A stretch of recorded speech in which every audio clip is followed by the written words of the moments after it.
Hi, I'm Charles Nightingale, the CEO of the Australia-Israel Chamber of Commerce. We're here today to interview Annie Parker, the co-founder of Merida, the startup accelerator backed by Telstra, for the CEO Magazine's leadership series of interviews. Annie is an inspirational person who I'm sure you'll get a lot of information and educational experience from by listening today. Annie Parker, welcome to the CEO Magazine and the AICC Leadership in Focus interview series. As part of the AICC's Leadership in Focus series, can you tell us a little bit about your relationship with the AICC and how you started out with the Chamber? Of course. So actually it started pretty much 2 years ago on the dot. I went on a trade mission over to Tel Aviv as part of what was then the Assistant Minister for Defence, Stuart Roberts' trip over to Israel, and had such a fabulous trip, really met with some extraordinary people and connected with not just leaders here from Australia, but also leaders particularly in the startup space in Tel Aviv as well. And those connections have been so fruitful for us going forwards. And of course, it's a huge learning experience for me personally as well to go over and see what that startup ecosystem's really like. Fantastic. Having been on trade missions myself, I know exactly what you're talking about. When you went on the trade mission, you formed an exciting new partnership with Tel Aviv-based accelerator The Junction. Can you tell us how this partnership came about and why? And that partnership was actually on part of my tour, on part of the trade mission itself. And I met with probably 3 or 4 different accelerator/incubator programs where they support, house and encourage and nurture those startups to hopefully global success. But the one team that I really made a lasting partnership was the guys from The Junction. And that really came from philosophically, both of our organisations are doing the same thing for startups in our ecosystem. So here in Australia, I run Merida, which is Telstra's startup accelerator program. And over in Tel Aviv, The Junction guys have a very similar program to ours. And whilst when I met those guys 2 years ago, we'd actually only just started here in Sydney. We're now, actually when you add in Sydney, Singapore and Brisbane, we now have 44 startups that we've invested in, and we need to help support them on their global growth strategies. And who better to use and to learn from than people from Israel who have extraordinary experience of having built globally significant software companies. So for us, it was a really natural partnership and also a natural moment to cement that partnership more in a structured way so that we can make sure we get the best help for our startups here, and also to give help back to any startups from Israel that are looking to maybe come to this part of the world and grow their business too. Excellent. In your opinion, how can partnerships with Israel and Singapore in particular, which you just mentioned as well, help Australia's startups become more globally relevant? Look, I think if we can learn one thing from Israel, it's that outlook that they have, that they know they need to be global from day one in order to be successful. Singapore actually has a very similar outlook as well. You know, it's a small country and it doesn't have enough population within it, and the same is true of Israel as Singapore, that they need to look outside of their own borders to look for growth. Australia is that sort of awkward sized country in the sense of it's a continent sized country but with only 24 million people. So it's sometimes a bit of a distraction to startups here that they sometimes get confused into thinking that Australia is a big place. And it is geographically, but not in terms of population. So we have an awful lot that we can tap into in terms of learnings from Singapore and Israel purely on that point. In recent years, Merida has expanded into Singapore, as we've said, helping Australia companies go global. Are there particular success stories for startups that Merida has launched in Singapore? So at the moment, we're only a year into our program over in Singapore, so it's still early days yet. That said, we do have a startup that's about to launch into Singapore very soon from the Australian alumni. But also I think it's important that we look at this as it's not just a Australia-Singapore strategy. For me, this is all about connecting the dots across the whole Southeast Asia and China region. So we have absolutely got success stories. So I'll give one of them for you. It's a company called Open Learning, who on graduating from our program, they'd already secured a significant Series A round of about 1.75 million US, and they've now grown very aggressively into Malaysia. So it isn't just Australia, Singapore. For me, it's Australia and Singapore, and then a jumping off point into the whole region. You recently said that true innovation happens in times of crisis and volatility. So how can riding downturn strengthen Australia's startup ecosystem? I think you can be innovative at any time, but oftentimes we do see that on the back of whether it's a global financial crisis or a more regional or specific one, or even maybe just within a certain industry sector, it forces people to think differently, because they know that if they carry on doing what they've always done, they will get exactly the same results, and essentially their businesses will decline, and who knows what might happen at that point. So by the very definition of a market downturn, or a significant change in your economic structure, you have to change. And I think that's where digital and innovation particularly can make a significant difference, because the barriers to entry for any other disruptive business is so low now that they can get involved, and they can get involved quickly. And what you tend to find happening is, particularly in industries that are being significantly, like I say, having that economic downturn. Let's use mining as an example. What will happen is you'll have a huge number of extraordinarily experienced, credible engineers, people who've worked in the mining industry for decades, who know this industry brilliantly. And whilst they may not necessarily have all of the digital skills they need, if you could partner that with people who do have those digital disruptive innovation skills, what you tend to see happening is lots and lots of new business ideas coming forward. And I think that's, obviously it can be a bit painful, but it's also hugely exciting and hugely interesting at the same time. Very true. Tell us about the framework Merida uses to help Australian startups tap into the large global markets like China and the USA. So just really simply, Merida is a 6-month program. We take 10 startups and they all go through the same program together. That's partly so that we can get the sort of a bit of an economy scale on the learning, but also it's really important that they create their own connections within each other as a cohort. Think of it almost like doing an MBA but in startups. Over the course of the 6 months that they're with us, we give them all of the help, training, access to networks, both within Telstra, also within our partner and supplier networks. And we're obviously able to open a few doors for them that they might not be able to do by themselves, or we would certainly be able to open those doors quicker, hence the term accelerator. Halfway through our program though, we take each of our startup groups on an international trip. And that international trip does 2 things. The first is, particularly for Australian or Singaporean startups who may not have seen what a global market looks like, it's an opportunity for them to see it for themselves and to learn on steroids. And then the second part is to help get them connections, help introduce them to people who could potentially be investors or customers of their product later on down the line. The idea then being that by the time they end up graduating from our program after 6 months, that they have those people in the right place, that they have funding, that they have access to the right mentors and advisors who can help them. And honestly, it's one of those things when we do the international trips. So we've done 1 to China, 1 and 2 to the US so far. Every single time we say, right, it's time for the international trip, startups, we're really busy. We can't possibly fit it in. We convince them they need to do that, and then we come back from the trip a week later and they, oh my God, that's just changed everything. There is no replacement for seeing it for yourself. There is no better learning than actually doing it yourself. And that's why we sort of impress upon them the importance of that trip. And realistically, going back to that point I said right at the start, if you want to be a high growth software company, you need to be global from day one.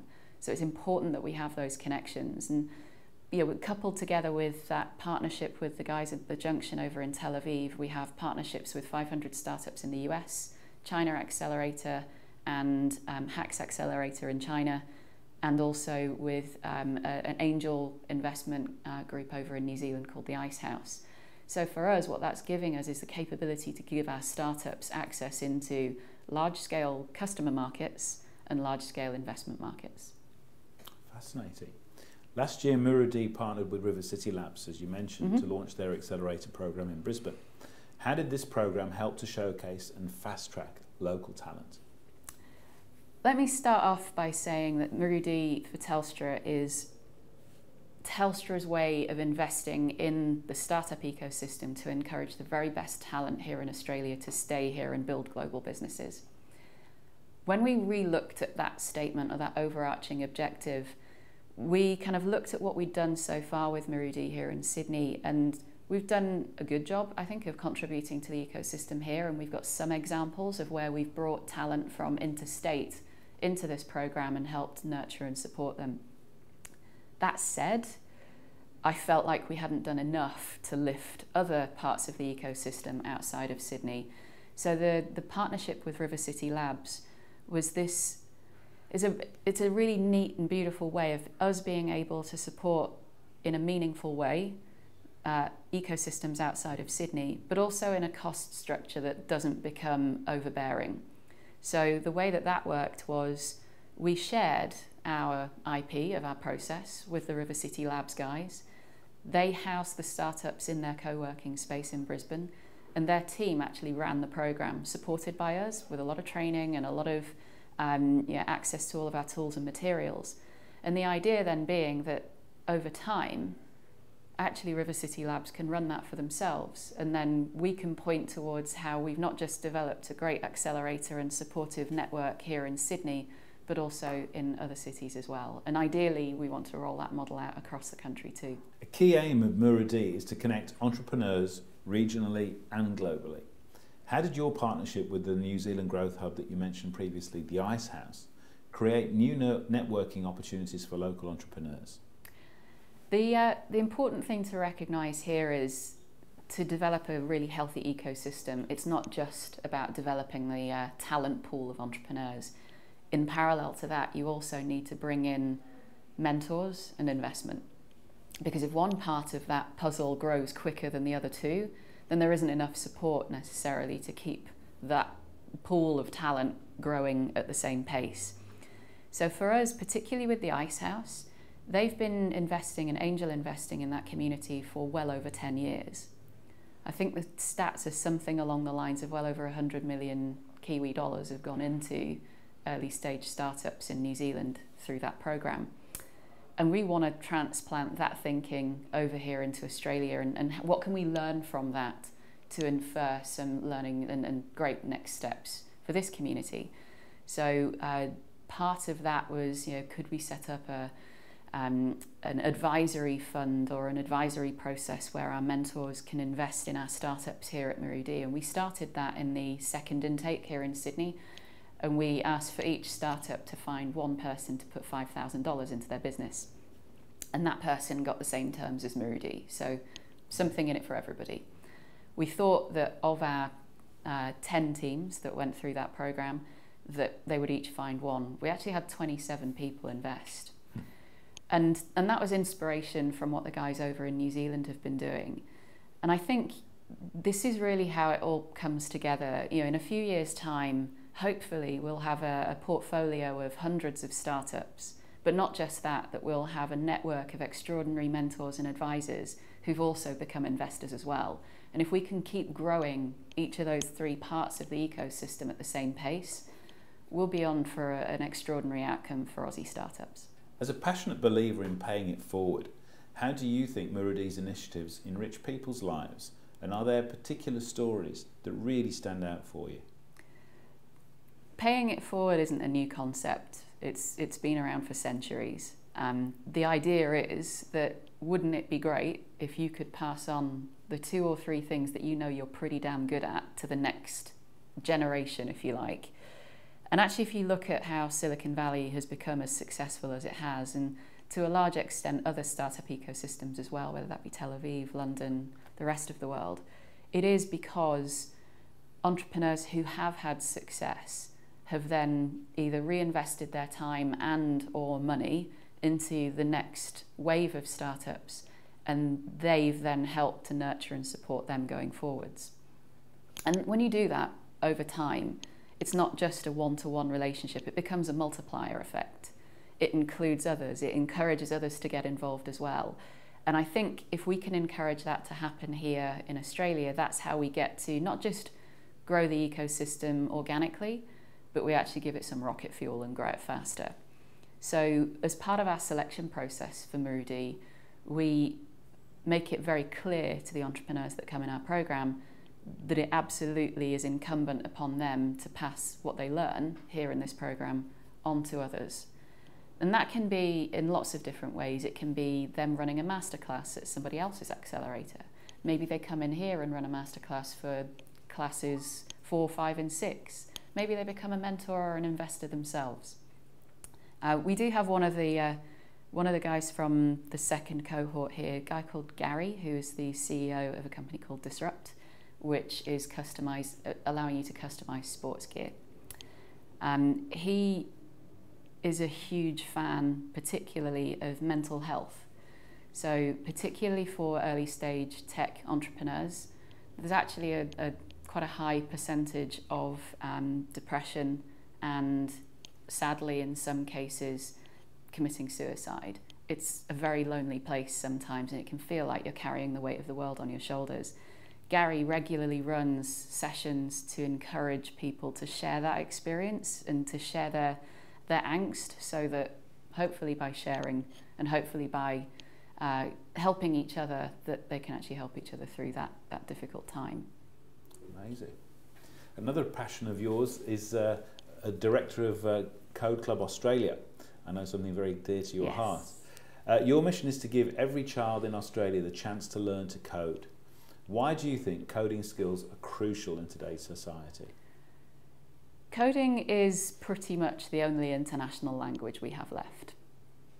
It's also an extraordinarily important skill for the future. So whatever jobs that kids are, kids who are at school today, the jobs that they're going to have in the economy that they're going to join in 5, 10 years' time, if we accept, I think it was a PwC report that came out recently saying that something about 40% of jobs today will become automated in the next decade or so.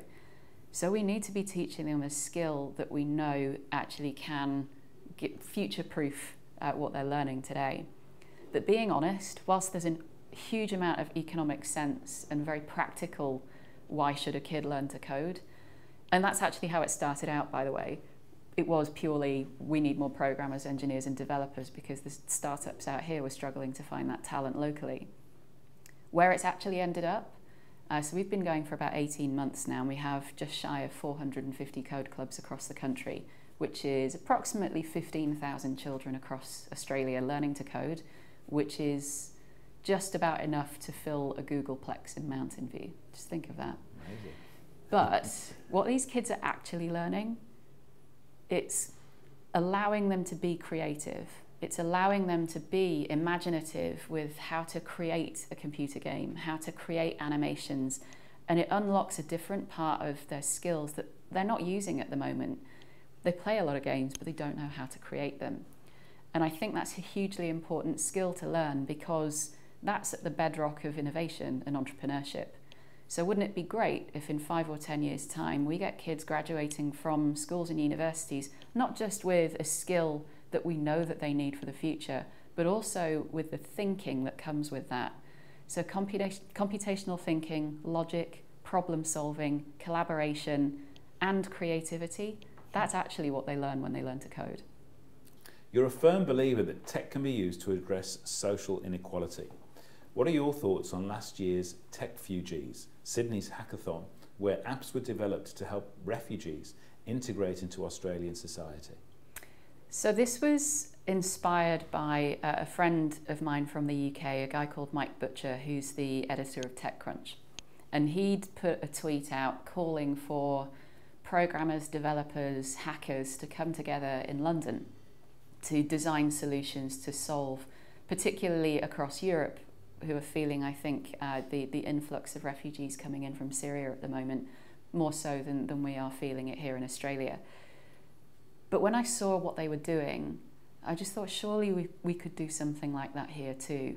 And honestly, I put one tweet out and 6 weeks later we had the hackathon put together.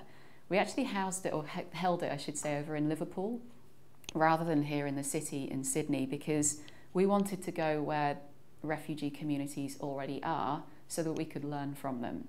So it was actually a co-designing workshop really, rather than a classic hackathon, where we brought refugees and case managers who work for NGOs who support settling refugees into Australia. And we wanted to learn directly from them what problems they faced, what difficulties they felt as a family when coming to Australia as new Australians.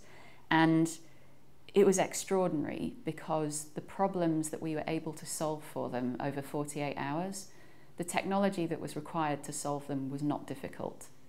This is applying existing technology into a social purpose space that just hasn't been looked at yet.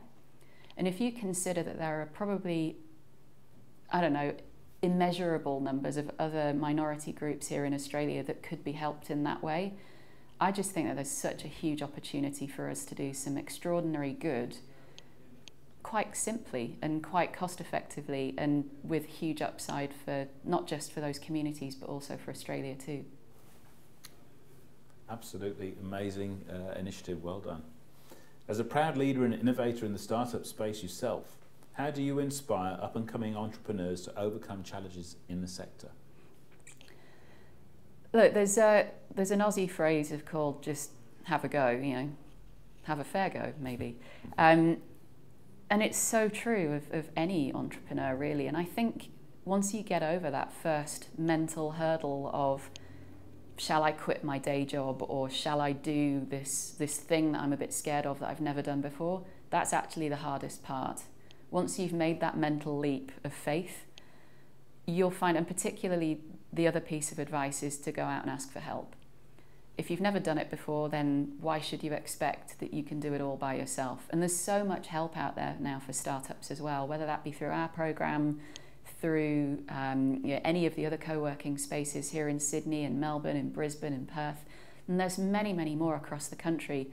All you need to do is go out, find them and ask for some help, and that help will come to you. Because the startups ecosystem is extraordinarily open-minded, open-hearted, and wants to give the help. They just need to know who to give it to. So my advice, and absolutely my encouragement to everybody who has got a great idea that they think could potentially become the next Instagram or Uber, just do it.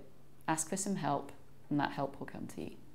Annie Parker, an absolutely inspirational interview for the CEO Magazine Leadership Series of interviews. Thank you very much for your time. No problem, it's my pleasure.